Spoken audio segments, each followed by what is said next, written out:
Bien dicen que para un alivio siempre hay un remedio. Paso a paso, los grandes remedios dan un gran resultado. Adéntrate a esta plática con la doctora Denise Peña. Bienvenido seas a Grandes Remedios. Bienvenidos a este episodio de Grandes Remedios. Hoy tenemos a un invitado muy especial, a el doctor Francisco Peña de los Santos. Él es especialista en circulación. Entonces, sé que van a tener muchas dudas al respecto y vamos a tratar de despejarlas todas. Bienvenido. Hola, muchas gracias por la invitación. Estamos para ver qué podemos ayudar a tus Pacientes a distancia. Tus pacientes a distancia, Sí. tus seguidores en este podcast. Claro que sí. Pues siempre empezamos con preguntas personales como un hobby y después un libro preferido o alguna serie. Bueno, en lo que es este libro, pues tenemos El poder de la hora de Eckhart Tolle, que es un libro que nos habla mucho de cómo manejar nuestros pensamientos, nuestras emociones, ¿verdad? Que muchas veces esas cosas, cuando no se manejan bien, nos pueden llevar a ciertas enfermedades, por cierto. Sí, la verdad que sí. Y ahora sí hay mucha más conciencia de eso, afortunadamente, y sí es muy, muy buen libro. Creo que sí es de los más vendidos, muy buen libro. ¿Y el hobby? Y el hobby, pues, la verdad es que tengo varios, ¿verdad? Pero, pues, principal me gusta la bicicleta de montaña, el remo y, pues, muchas otras cosas, ¿verdad? Pero no se acabaría la lista. El avión, ¿no? También. El avión también, ¿verdad? Pilotear. Pero pilotear.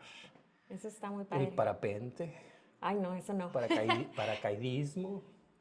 Muy extremos todos esos, de adrenalina. De mucha adrenalina, pero sí. Es parte. Muy bien, pues muchas gracias por compartir. Y el tema de hoy pues es insuficiencia venosa. Entonces, gran parte de la población tiene insuficiencia venosa. Entonces, muchas personas dicen, tengo mala circulación, así, a secas. Y entonces, bueno, ¿cuáles son los riesgos de tener mala circulación? O sea, padecer insuficiencia venosa. Ok. Bueno, pues primero es aclarar lo que es, el término mala circulación, pues es un término demasiado amplio, ¿verdad? Entonces, en lo que es la angiología se separan los problemas circulatorios entre venosos y arteriales. Uno que es la sangre que va hacia el cuerpo y la venosa que es la que regresa la sangre hacia el corazón.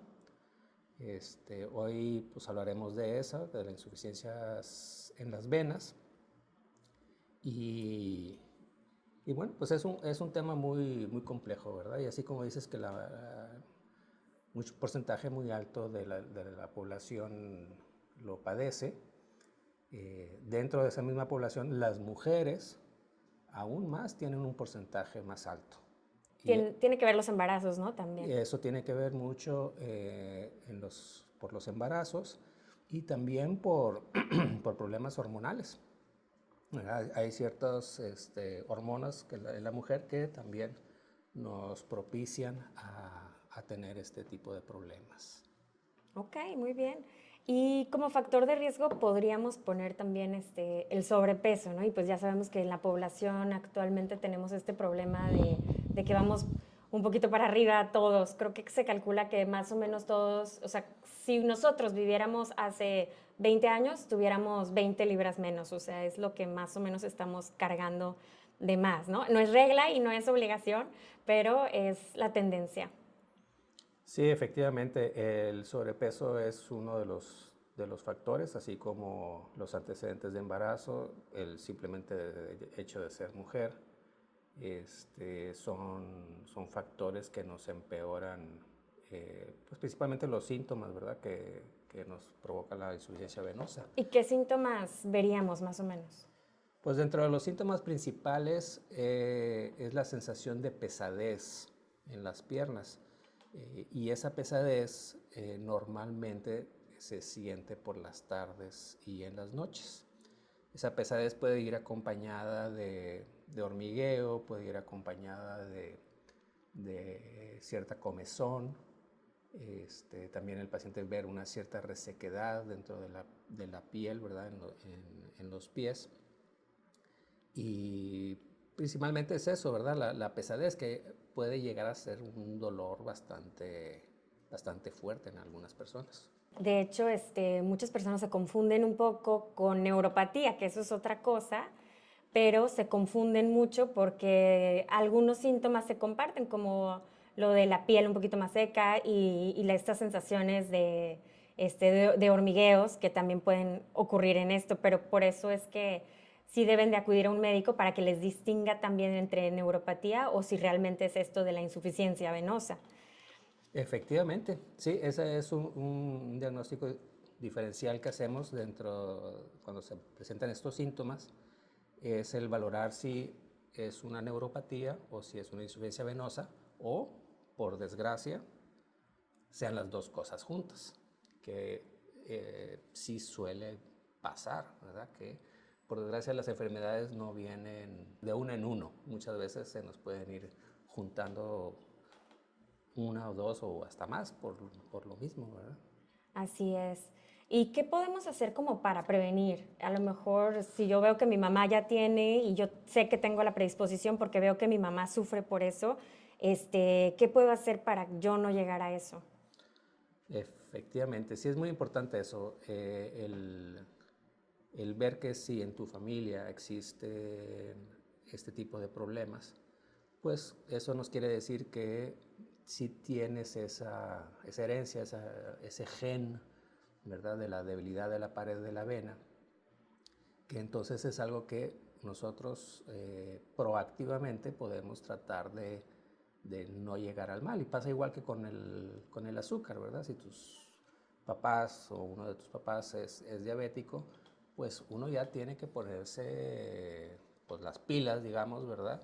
De que, oye, esto existe en mi familia y yo tengo esa susceptibilidad, tanto en el azúcar como en la insuficiencia venosa, y entonces es muy importante que hagamos algo desde un principio, ¿verdad? Y no esperarnos a tener problemas más serios con este tipo de enfermedades. Pero pasa con todas las enfermedades, no es nada más del azúcar y de la insuficiencia venosa, ¿verdad?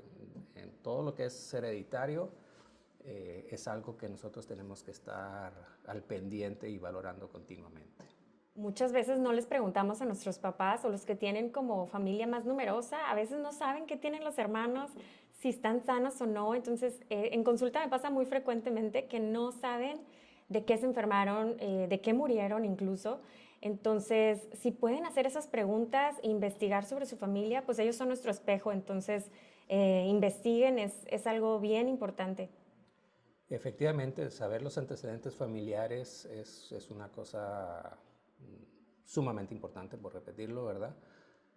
Digo, por desgracia muchas veces nos pasa en la consulta de que, pues, igual ahorita que llegan pacientes ya mayores y que sus papás igual vivieron en un rancho o en algún ejido o en alguna cosa, inclusive murieron de ya grandes y todo, pero nunca se enfermaron de nada, aparentemente.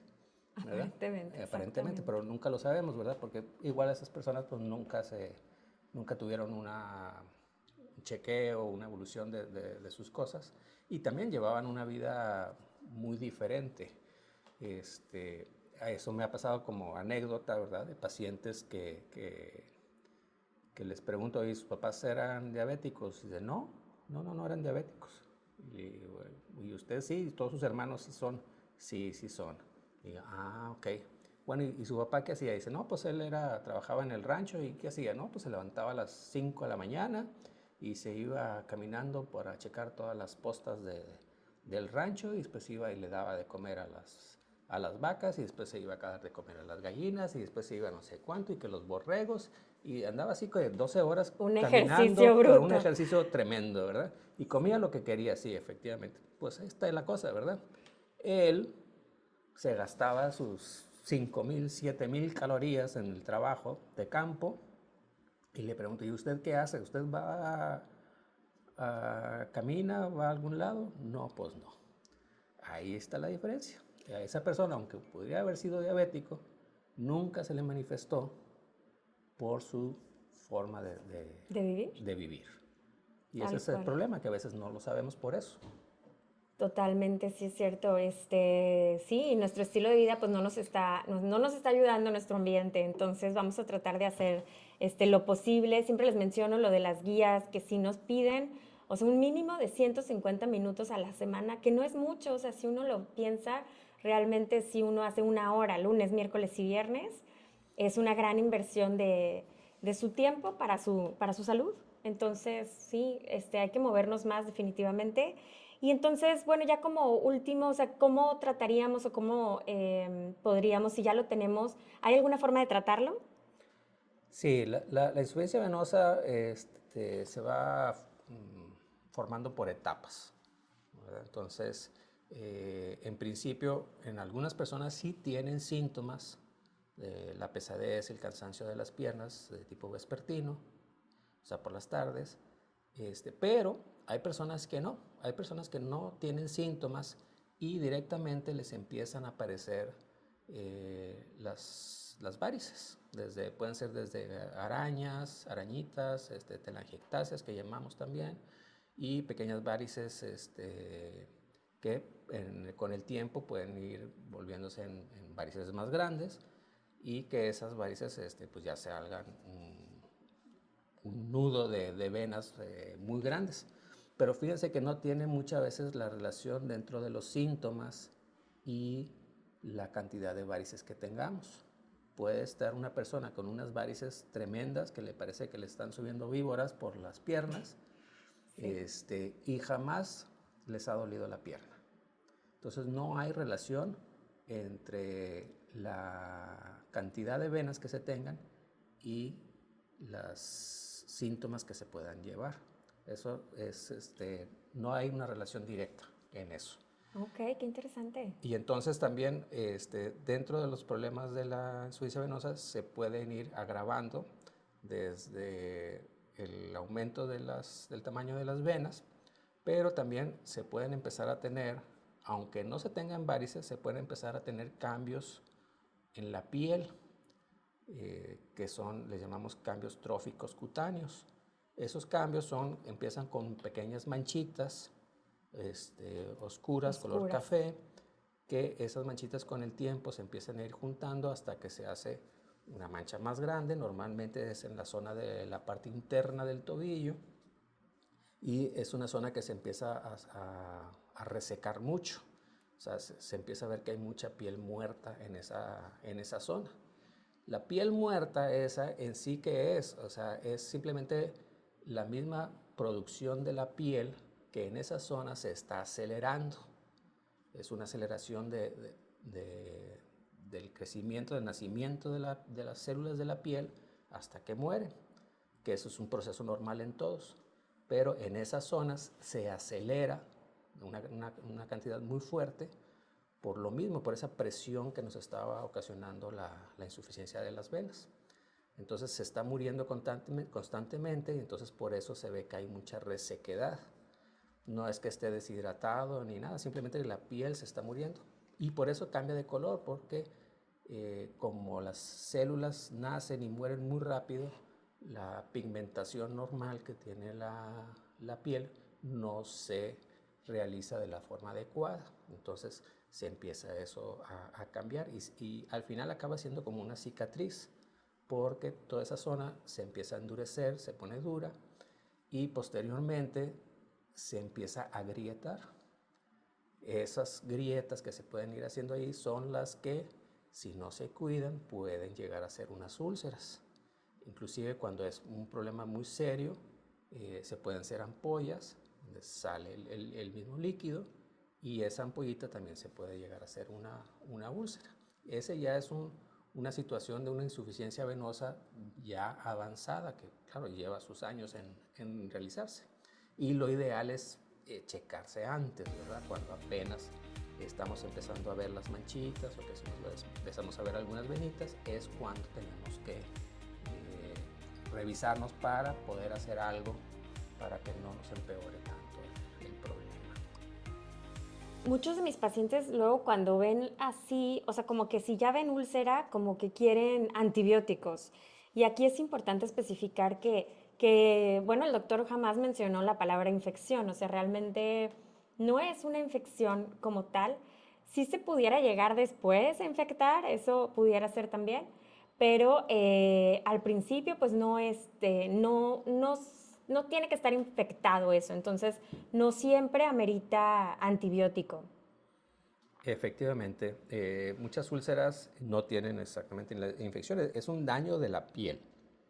El problema de las úlceras venosas es que aunque se forme una costra, una cáscara negra ahí encima, como se forman en cualquier herida, la diferencia de la úlcera venosa es que las cáscaras estas son planas y normalmente en vez de crecer hacia arriba como una cascarita normal, crecen hacia adentro. Y por eso hay que retirarlas porque si no hacen pozo, van haciendo la herida más profunda.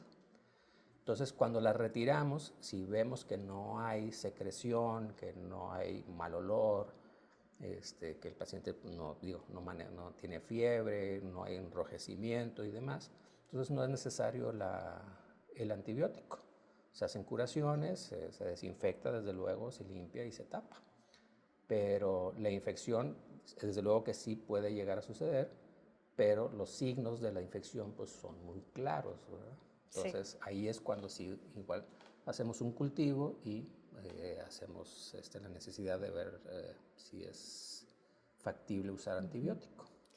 Y tengo pacientes que usan medias de compresión. ¿Hay alguna utilidad en las medias de compresión? Efectivamente, las medias de compresión es lo que salva esas piernas. Ok. Al final tenemos que hacer todo lo demás, tenemos que cambiar nuestros malos hábitos, nuestro sedentarismo, la buena alimentación, o sea, bajar de peso. Y esas son cosas, todos esos factores de complicación, ¿verdad? Que nos provocan más problemas dentro de la insuficiencia venosa, pues son cosas que podemos corregir. Y lo otro es ya ayudarle con un medio físico, mecánico, que es lo que es la media elástica, ¿verdad? La media elástica lo que hace es que al comprimir desde afuera nos avienta la sangre hacia las venas internas y eso nos ayuda a que el flujo mejore. Entonces, no nada más nos ayuda a que se nos quiten los síntomas, sino que también nos previene a que nos salgan más varices. Pero desde luego, además de la media elástica, también tenemos que ayudarle con el ejercicio, con la bajada de peso, llevar una buena alimentación y cuidar nuestras posturas, hasta evitar estar mucho tiempo sentado, mucho tiempo parado. Ok, muchas gracias. Pues aprendí mucho. No sé, ¿algún último comentario o ya nos despedimos con esto? No, pues el comentario es ese, ¿verdad? Que la insuficiencia venosa es algo que nos puede tocar a todos. La podemos tener de poco grado o en mayor grado. Y entonces simplemente es eso, es el llevar una vida sana. Eso es la mejor prevención, digo, para esta enfermedad y muchísimas más, ¿verdad?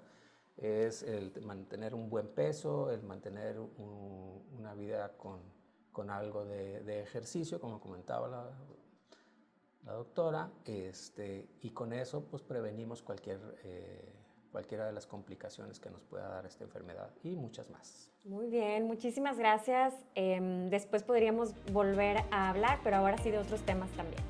Perfecto, estamos a la orden. Hasta luego. Bye. El tratamiento principal para la insuficiencia venosa crónica es el estilo de vida saludable y el tratamiento de usar las medias de compresión, que comentamos con el doctor Peña de los Santos. Sin embargo, no a todos les gusta usar las medias de compresión.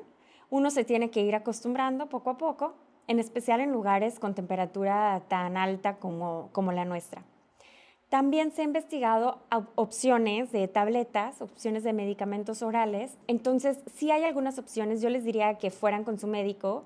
Uno, porque tienen que distinguir bien si lo que tienen realmente es insuficiencia venosa, porque pudiera confundirse en ocasiones con insuficiencia arterial o con otras patologías. Entonces, el tener edema en las piernas no siempre es insuficiencia venosa, pero si vayan con el médico, si sí es insuficiencia venosa, hay opciones y algunas opciones son mejor que otras dependiendo de la persona. Entonces es bien importante esto, ¿verdad? No quiero que se automediquen, pero hablando de remedios, se ha investigado sobre el extracto de castaño de Indias para tratar a la insuficiencia venosa, al menos a los síntomas. En inglés se llama Horse Chestnut Seed Extract y normalmente se da una tableta de 300 miligramos cada 12 horas, que eso nos da un componente activo de 50 miligramos de esina y normalmente los estudios que se han encontrado se dan solo por 16 semanas. Este ingrediente activo lo que hace es inhibir la actividad de la elastasa y de la hialuronidasa. Entonces, estas están involucradas en la fisiopatología de la insuficiencia venosa y de esta manera es que ayuda este extracto de castaño de Indias. De hecho, encontré un artículo publicado en Cochrane Database Systematic Review y habla sobre este extracto para los síntomas. Lo que hicieron fue que revisaron la seguridad y la eficacia de este extracto, lo compararon contra placebo, investigaron varios estudios que hacían esto y aparentemente hay una mejoría de los síntomas, en especial el dolor de la pierna y el volumen, ¿no? El edema y el prurito. Se hicieron, por ejemplo, de los 7 estudios que se encontraron, 6 mostraron beneficio. Incluso un estudio lo comparó no con placebo, sino también con medias de compresión y tuvieron bastante buenos resultados, o sea, casi igual el efecto positivo que las medias de compresión. Los productos de castaño de Indias preparados de manera adecuada pueden ser bastante seguros y es lo que se demostró. En Alemania se ha usado por varias décadas y no ha habido reportes de efectos dañinos graves. Sin embargo, la esina puede tener efectos aditivos con los anticoagulantes y con los antiagregantes plaquetarios, o sea, quienes usan aspirina o quienes usan anticoagulantes como tal o clopidogrel, este tipo de medicamentos, sí va a aumentar el efecto de esto. Digamos que los medicamentos que adelgazan la sangre van a tener mayor efecto, va a ampliar su efecto. También los individuos que tengan problemas renales graves o hepáticos no deben de tomar este tipo de medicamentos. Entonces, yo espero que se queden con esto, que a lo mejor este remedio sí se pudiera usar de manera corta en pacientes que pueden, que son candidatos, y a lo mejor como un puente en lo que se acostumbran a las medias de compresión. Espero hayas disfrutado de la entrevista con el Dr. Francisco Peña de los Santos. Gracias por escuchar y recuerda, tú eres tu gran remedio. Gracias.